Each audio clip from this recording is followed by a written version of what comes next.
In a Sandy Hook, Con.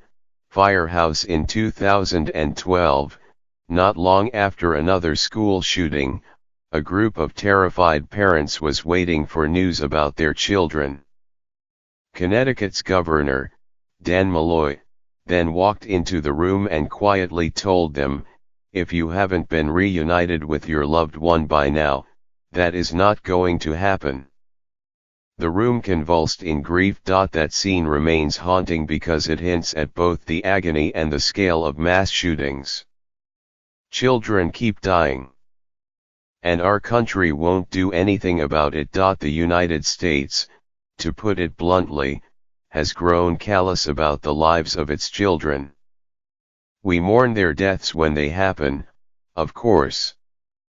But it's an empty mourning, because it is not accompanied by any effort to prevent more suffering, including straightforward steps that every other affluent nation has taken. Guns are a big part of the callousness, but only a part of it.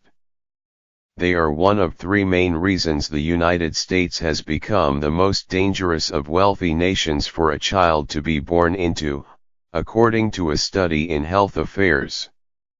The other two are vehicle crashes and infant mortality. The chart here, from that study, shows just how much of an outlier the United States has become. This country suffers almost 21,000 excess deaths each year.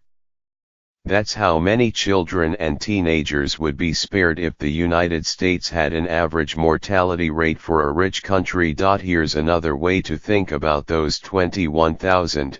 Imagine the Sandy Hook firehouse, filled with the devastated families of 20 children. Now add two other Sandy Hook firehouses, each with 20 more families receiving the worst possible news.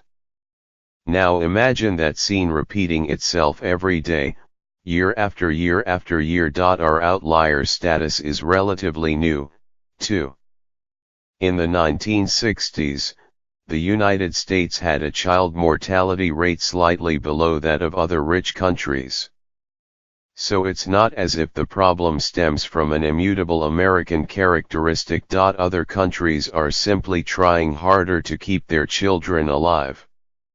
They have studied major causes of death and then attacked them, in an evidence-based way. What would such an approach look like in this country? On guns, it would start with universal background checks and tighter semi-automatic restrictions. The United States is always likely to have gun deaths, given the sheer number of guns, but we could have many fewer. On vehicle deaths, we could mostly copy what other countries have already done, enforce speeding laws, crack down on buzzed driving, encourage seat belts. Because we have lagged, American roads have gone from being average on safety to being the most dangerous in the affluent world. On infant mortality, the solutions are more complex. They probably involve patching up the flawed safety net.